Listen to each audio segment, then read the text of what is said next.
ಎಲ್ರಿಗೂ ನಮಸ್ಕಾರ. ವೇದಿಕೆಯಲ್ಲಿ ಆಸೀನರಾಗಿರ್ತಕ್ಕಂಥ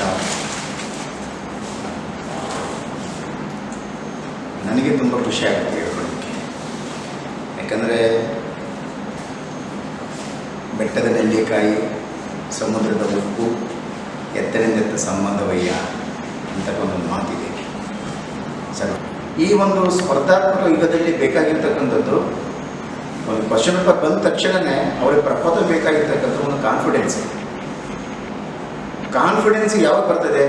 when the knowledge is enrich in your brain. ನಿಮ್ಮ ಬ್ರೈನಲ್ಲಿ ಒಂದು ನಾಲೆಡ್ಜ್ ಎನ್ರಿಚ್ ಇತ್ತು ಅಂತ ಹೇಳಿದ್ರೆ ಕಾನ್ಫಿಡೆನ್ಸ್ ಇದು ತಾನೇ ಬರ್ತದೆ. ಆ ಕಾನ್ಫಿಡೆನ್ಸ್ ತುಂಬಲಿಕ್ಕೆ ಬೇಕಾಗಿರ್ತಕ್ಕಂಥ ಕೇವಲ HEPನೋ CBZ PCM ಮಾಡ್ಕೊಂಬಂದ್ರೆ ಮಾತ್ರ ಸಾಕಾಗಲ್ಲ. ಯಾಕಂದರೆ ನಾವಲ್ಲಿ ತರಗತಿಗಳಲ್ಲಿ ಪಾಠ ಮಾಡ್ತಕ್ಕಂಥದ್ದು 35 ಮಾರ್ಕ್ಸ್ ಮಾತ್ರ ಬರೀತೀವಿ. 35 ಮಾರ್ಕ್ಸ್ ಬಂದರೆ ಸಾಕು ಅಂತಕ್ಕಂಥ ಅಭಿಪ್ರಾಯ ನಮಗೆ. ಅಥವಾ ಇನ್ನೂ ಸ್ವಲ್ಪ ಮುಂದುವರ್ಕೊಂಡು ಹೋದರೆ 80, 90, 100 ಮಾರ್ಕ್ಸು ಮಾಡ್ಬೋದು. ಅಲ್ಲೇನು 35 ಬಂದರೆ ಪಾಸ್. ಮತ್ತು ಕಾಂಪಿಟೇಟಿವ್ ಎಕ್ಸಾಮ್ಸ್ ಆಗಲ್ಲ. ಕಾಂಪಿಟೇಟಿವ್ ಎಕ್ಸಾಮ್ಸ್ಗೆ ಅಲ್ಲಿ ಕಟ್ ಆಫ್ ಏನಿರೋದಿಲ್ಲ, ಇಷ್ಟು ಬಂದರೆ ಇರುತ್ತೆ ಅಂತ. ಎಷ್ಟೋ ಸರಿ ಏನಾಗುತ್ತೆ, ನೋಡಿದ್ರೆ ನೀಟ್ ಎಕ್ಸಾಮಿನೇಷನ್ ನೋಡಿದೆ, 68 ರ್ಯಾಂಕ್ ಫಸ್ಟ್ ರ್ಯಾಂಕ್ ಇದೆ. 68 ಜನ ಫಸ್ಟ್ ರ್ಯಾಂಕ್ ಅಂದರೆ 768 ಇತ್ತು ಅಂತ ಹೇಳಿದ್ರೆ ಇನ್ನು 720, 719 ತೆಗೆದ್ರೆ ಅವಕಾಶ ಇಲ್ಲ. 68 ಸೀಟ್ಸ್ ಇದೆ, ವೇಕೆನ್ಸಿ ಇದೆ ಅಂತ ಇಟ್ಕೊಂಡಿರೋಣ. 68 ಜನ 720 ಸ್ಕೋರ್ ಮಾಡಿದ್ದಾರೆ. ಇನ್ನು 69 ಜನರಿಗೆ 719 ತೆಗೆದ್ರೆ ಅವಕಾಶ ಇಲ್ಲ. ಅಂದರೆ ಕಾಂಪಿಟೇಟಿವ್ ಎಕ್ಸಾಮ್ಸ್ನ ನಾವು ಕ್ರ್ಯಾಕ್ ಮಾಡಬೇಕು ಅನ್ನೋದಾದರೆ 100 ಮಾರ್ಕ್ಸ್ ಇದ್ದರೆ ನಾನು 100 ಔಟ್ ಆಫ್ 100 ಸ್ಕೋರ್ ಮಾಡ್ತೀನಿ ಅಂತ ಕಾನ್ಫಿಡೆನ್ಸ್ ಇದ್ದರೆ ಮಾತ್ರ ಕ್ರ್ಯಾಕ್ ಮಾಡೋಕ್ಕಾಗೋದ್ರೆ ಸಾಧ್ಯ ಇಲ್ಲ. ಆ ಮಟ್ಟಿಗೆ ಕಾನ್ಫಿಡೆನ್ಸ್ ನಿಮಗೆ ಬರಬೇಕು ಅಂತಂತಂದರೆ you must be enrich in our knowledge. ಆವಾಗ ಮಾತ್ರ ಸಾಧ್ಯ ಆಗ್ತದೆ. ನನ್ನದೇ ಉದಾಹರಣೆ ಕೊಡ್ತೀನಿ. ನಾನು ಮೀನುಗಾರಿಕೆ ಅಸಿಸ್ಟೆಂಟ್ ಇನ್ಸ್ಪೆಕ್ಟರ್ ಎಕ್ಸಾಮ್ ಪಾಸ್ ಮಾಡಿದಾಗ ನನಗೆ ಸಬ್ಜೆಕ್ಟಲ್ಲಿ out of 200 I score 190. General ನಾಲೆಡ್ಜಲ್ಲಿ ಐ ಸ್ಕೋರ್ 180. ಹಂಗಾಗಿ ನನಗೆ ಪ್ಲೇಸ್ಮೆಂಟ್ ಆಯಿತು. 190 ಕೆಳಗಡೆ 1 ಮಾರ್ಕ್ ಕಡಿಮೆ ಪ್ಲೇಸ್ಮೆಂಟ್ ಆಗ್ತಿರಲಿಲ್ಲ. ಪಾಸ್ ಆಗೋದು ಬೇರೆ ಎಕ್ಸಾಮಿನೇಷನ್ಸಲ್ಲಿ. ಯಾವುದೋ ನಮ್ಮ ಥಿಯರಿ ಎಕ್ಸಾಮ್ಸಲ್ಲಿ ನಮ್ಮ BA BSc BCom examination pass ಆಗೋದು ಬೇರೆ. 35 ಮಾರ್ಕ್ಸ್ ಬಂತಂದ್ರೆ ಪಾಸ್ ಆಗ್ಬಿಡ್ತೀವಿ ನಾವು. ಬಟ್ ಕಾಂಪಿಟೇಟಿವ್ ಎಕ್ಸಾಮ್ಸ್ ಅಂತ 100ಕ್ಕೆ 100 ನಾನು ಸ್ಕೋರ್ ಮಾಡ್ತೀನಿ ಅಂತ ಕಾನ್ಫಿಡೆನ್ಸ್ ಬಂದರೆ ಮಾತ್ರ ಆ ಮಟ್ಟಿಗೆ ನಾವು ರೆಡಿ ಆಗಬೇಕಾಗ್ತದೆ. ಎಷ್ಟು ತಿಳ್ಕೊಂಡ್ರು ಕಡಿಮೆ ಅರ್ಥ ಆಯ್ತಲ್ಲ. ಅದು ಹಾಗಾಗಿ ಫ್ರಂಟ್ ಲೈನ್ ಇದೆಯಲ್ಲ, ಅದು ನನಗೆ ತುಂಬ ಕಾನ್ಫಿಡೆನ್ಸ್ ಇದೆ.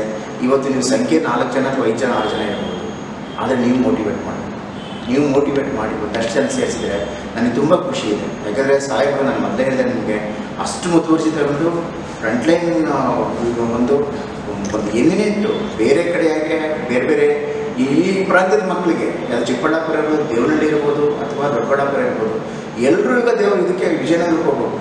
ಯಾಕೆ ಹೋಗ್ಬೇಕು? ಅಷ್ಟು ದೂರ ಏನಕ್ಕೆ ಹೋಗ್ತಾರೆ? ಹೋಗತ್ತೆ ಅಲ್ಲ. ಅಂಥದ್ದೇ ಒಂದು ಒಳ್ಳೆ ಇನ್ಸ್ಟಿಟ್ಯೂಷನ್ಸ್ ಇಲ್ಲಿ ನಾವು ಒಂದು ಫ್ರೇಮ್ ಮಾಡ್ತದೆ ಅಂತ ಹೇಳಿದ್ರೆ ಈ ಭಾಗದ ಬಡ ವಿದ್ಯಾರ್ಥಿಗಳಿಗೆ ಒಂದು ಅನುಕೂಲ ಆಗಿ ಉದ್ದೇಶ ಇಟ್ಕೊಂಡು ತುಂಬ ನೋಡಿರ್ಬೋದು ಕೆಲಸ ಕಾರ್ಯವನ್ನು ಅದನ್ನು ಕಾಂಪನ್ಸೇಟ್ ಮಾಡಿಕೊಂಡು ಇಲ್ಲೂ ಸಹ ಇದು ಮಾಡ್ತಕ್ಕಂಥದ್ದು ಇದೆಯಲ್ಲ. ಅದಕ್ಕೆ ನನಗೆ ತುಂಬಾ ಕಂಠ ತುಂಬಿ ಹೃದಯ ತುಂಬಿ ನಾನು ಅವರಿಗೆ ಧನ್ಯವಾದಗಳನ್ನ ಅರ್ಪಿಸ್ತೇನೆ ಪರಿಣಾಮ ಸಾಹೇಬರಿಗೆ. ಹಾಗೆ ಅದೇ ರೀತಿಯಾಗಿ, ಯಾಕಂದರೆ ಯಾರಿಗೂ ಈ ರೀತಿಯಾಗಿರ್ತಕ್ಕಂಥ ಒಂದು ಮನದ ಆಸೆಗಳನ್ನ ಈಡೇರಿಸ್ತಕ್ಕಂಥದ್ದು. ಯಾಕಂದರೆ ಅವರು ಡೆಲ್ಲಿನಲ್ಲಿ IPSಗೆ ರೆಡಿಯಾಗಿ ಬಂದು IPSಗೆ ಇನ್ನೂ ರೆಡಿ ಆಗ್ತಾನೆ ಇದ್ದಾರೆ. ಅವರ ಜ್ಞಾನದಾಹ ಇನ್ನೂ ಸಹ ಮುಗ್ಗಿಲ್ಲ. ಅವರು ಇನ್ನೂ ಹುಡುಕಿಲ್ಲ, ಇನ್ನೂ ಓದ್ತಾನೆ ಇದ್ದಾರೆ. IAS ಮಾಡಬೇಕು ಅಂತಕ್ಕಂಥ ಇಷ್ಟ ಇಟ್ಕೊಳ್ತಾರೆ ನೋಡಿ. ಅವರೆಲ್ಲ ನನ್ನ ಯಾವ ಶುಡ್ ಅದು book is enrich of all materials, all matters of history. ಅವ್ರು ಹೇಳ್ತಾ ಇದ್ರು, ಸರ್ ಬೇರೆಯವ್ರ ಪುಸ್ತಕ ಬರೆದ್ರೆ ಅಲ್ಲಿ ಡ್ರಾಯಿಂಗು ಅಂಥದ್ದು ಎಲ್ಲ ಸೇರಿಸಿರ್ತಾರೆ ಸರ್, ಮ್ಯಾಪೆಲ್ಲ ಸೇರಿಸಿರ್ತಾರೆ, ಅನೇಕ ಪುಸ್ತಕಗಳಾಗ್ಬಿಟ್ಟು ಪೇಜ್ ಮಾತ್ರ ತುಂಬಿಸಿ ಒಂದು ಅಷ್ಟಪ್ಪ ಬುಕ್ ಆಗಿರ್ತದೆ ಅಂತ. ಬಟ್ ಇವ್ರು ಬರ್ತಿದ್ದ ಪುಸ್ತಕದಲ್ಲಿ only the dates and events ಮತ್ತು ನಿಮಗೆ ಬೇಕಾಗಿದ್ದ ಮೆಟೀರಿಯಲ್ಸ್ ಅಷ್ಟು ಮಾತ್ರ ಅದರಲ್ಲೂ ಇದೆ. It's book is enrich of all knowledge. ಹಂಗಾಗಿ ಇಂಥ ಒಬ್ಬ ರಿಸೋರ್ಸ್ ಪರ್ಸನ್ನು ಫ್ರಂಟ್ಲೈನ್ ಅಕಾಡೆಮಿನಲ್ಲಿ ರಿಸೋರ್ಸ್ ಪರ್ಸನ್ ಬರ್ತಾ ಇರ್ತಕ್ಕಂಥದ್ದು ನಿಮ್ಮ ಸ್ಫೂರ್ತ ಸೌಭಾಗ್ಯ, ನಿಮ್ಮ ಭಾಗ್ಯ. ಅದನ್ನು ನಾನು ಹೇಳ್ತೀನಿ. ಹಿಸ್ಟ್ರಿ ಒಂದು ಕಡೆ ಆಗುತ್ತೆ, ಜನರಲ್ ಸೈನ್ಸ್ ಒಂದು ಕಡೆ ಆಗುತ್ತೆ, ಸಾಹೇಬರು ಒಂದಷ್ಟು ಪಾಠ ಮಾಡ್ಕೊಂಡು ಟೆಕ್ನಾಲಜಿ ಬಗ್ಗೆ ಅವರು ಸಹ ಪಾಠ ಮಾಡ್ಕೊಂಡು ಹಾಗಾಗಿ ಬೇರೆ ಥರ ಪಡ್ಕೊಂಡು ಹೋಗ್ತದೆ. ನಿಮ್ಮ ಒಂದು ಮುಖ್ಯ ಉದ್ದೇಶ ಏನಾಗಬೇಕು ಅಂದರೆ you should motivate others also. This is a special opportunity for you. Special opportunity. ಇಂಥ ಒಂದು ಎಲ್ಲೋ 110 ಕಿಲೋಮೀಟ್ರ್ ಈ ಟ್ರಾಫಿಕ್ಕನ್ನು ದಾಟ್ಕೊಂಡು ಹೋಗಲ್ಲಿ ವಿಜಯನಗರದಲ್ಲಿ ಓದ್ತಕ್ಕಂಥ ಅಗತ್ಯ ಇಲ್ಲ. ನಿಮ್ಗೆ ಇಲ್ಲೇ ಸಿಗುತ್ತೆ, ಇಲ್ಲೇ ಮೆಟೀರಿಯಲ್ ಸಿಗುತ್ತೆ. ಎಲ್ಲದಕ್ಕೂ ಏನೇನು ಬೇಕು ನಿಮಗೆ ಪೂರಕವಾಗಿರ್ತಕ್ಕಂಥ, ನಿಮ್ಮ ನಾಲೆಜ್ಗೆ ಪೂರಕವಾಗಿರ್ತಕ್ಕಂಥ ಏನೇನು ವಿಚಾರಗಳು ಬೇಕು ಎಲ್ಲರೂ ಸಹ ಕೊಡ್ಕೊಂಡು ಹೋಗ್ತಾರೆ. ಹಂಗಾಗಿ ಇದನ್ನು ಈ ಸದುಪಯೋಗ ಮಾಡ್ಕೊಂಡೋಗಿ ಫ್ರಂಟ್ ಲೈನನ್ನು ಬೆಳೆಸ್ತಕ್ಕಂಥದ್ದು ಮತ್ತು ಇದು ಮುಂದುವರ್ತಕ್ಕಂಥದ್ದು ಎಲ್ಲರೂ ಸಹ ನಿಮ್ಮ ಕೈಲಿದೆ. ಆಮೇಲೆ ನಾನು ಒಂದು ಹೇಳ್ತಕ್ಕಂಥ ಅಷ್ಟೇ, ನಾವಿಲ್ಲಿರ್ತಕ್ಕಂಥದ್ದನ್ನು we cannot feed in each and everything. ಎಲ್ಲದನ್ನೂ ಹೇಳಲಿಕ್ಕಾಗೋದಿಲ್ಲ, ಎಲ್ಲದನ್ನೂ ನಾವು ಪಾಠ ಮಾಡೋಕ್ಕಾಗೋದಿಲ್ಲ. ಫಾರ್ ಎಕ್ಸಾಂಪಲ್ ನಾನು ನಿನ್ನೆ ಒಂದು ಡೆಮೋ ಒಂದು ಲೆಟರ್ ಕೊಟ್ಟು ಒಂದು ಲೆಸನ್ ಕೊಟ್ಕೊಂಡಿದ್ದೆ. ನಾನು ಡೆಮೋ ಕ್ಲಾಸ್ ಒಂದು ಮಾಡಿದೆ.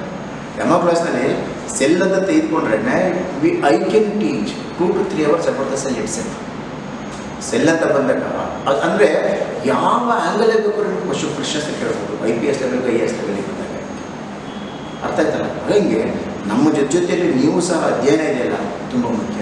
ಎಷ್ಟೇ ಅಧ್ಯಯನ ಮಾಡ್ತಿದ್ರು ನೆನಪಿನ ಶಕ್ತಿ ಇದೆಯಲ್ಲ ಅದಿಲ್ಲದೆ ಬರುತ್ತೆ ತುಂಬಾ ಕಷ್ಟ. ಎಷ್ಟೇ ಓದಿ ನನ್ನ ಸ್ನೇಹಿತರು ಒಂದು ಉದಾಹರಣೆ ಕೊಡ್ತೀನಿ. ಸ್ನೇಹಿತ ನನ್ನ ಮಗ ಡೆಲ್ಲಿನಲ್ಲೇ IAS ಮಾಡಬೇಕು ಅಂತ ಬಂದ. ಅವನು ಯಾಗಾದ ಅಂತಂತೇಳಿದ್ರೆ IASಗೆ ಬರೆದು ಇದು ಬೇರೆಯೊಳಗೆ ಸ್ಟಕ್ ಆಗಿಬಿಡ್ತದೆ. ಅವನಿಗೆ ಮೂರು ಬೆರಳುಗಳು ಅಬೌಟ್ 12 to 13 hours ರೈಟಿಂಗ್ ಮಾಡೋಣಂತೆ. ಈಗ ಬರೆದು ಕೈಯಲ್ಲಿ ಪೆನ್ ಹಿಡಿದು ಓಪನ್ ಮಾಡೋಕ್ಕಾಗೋದಿಲ್ಲ. ಅಷ್ಟು ಮಟ್ಟಿಗೆ ಅವನು ಅಡಿಕ್ಟ್ ಆಗ್ಬಿಡ್ತಾನೆ. ಮತ್ತೆ ಇದನ್ನು ಬಿಡಿಸಿ ಎಡಗಡೆ ಪ್ರಾಕ್ಟೀಸ್ ಮಾಡ್ತಾನೆ. ಎಡಗಡೆ ಮಾಡಿಸಿ IAS 234 ರ್ಯಾಂಕ್ ಮಾಡ್ತಾನೆ. ಬಲಗಡೆ ಕೈಯಲ್ಲಿ ಸ್ಟಕ್ ಆಗಿಬಿಡ್ತಾ ಇದ್ದು ಬರೆದು ಆ ಥರ ಒಂದು ಕಮಿಟ್ಮೆಂಟ್ ನಿಮ್ಗೆ ಇಲ್ಲದೆ ಹೋದರೆ ನೀವು ಕೆನಾಟ್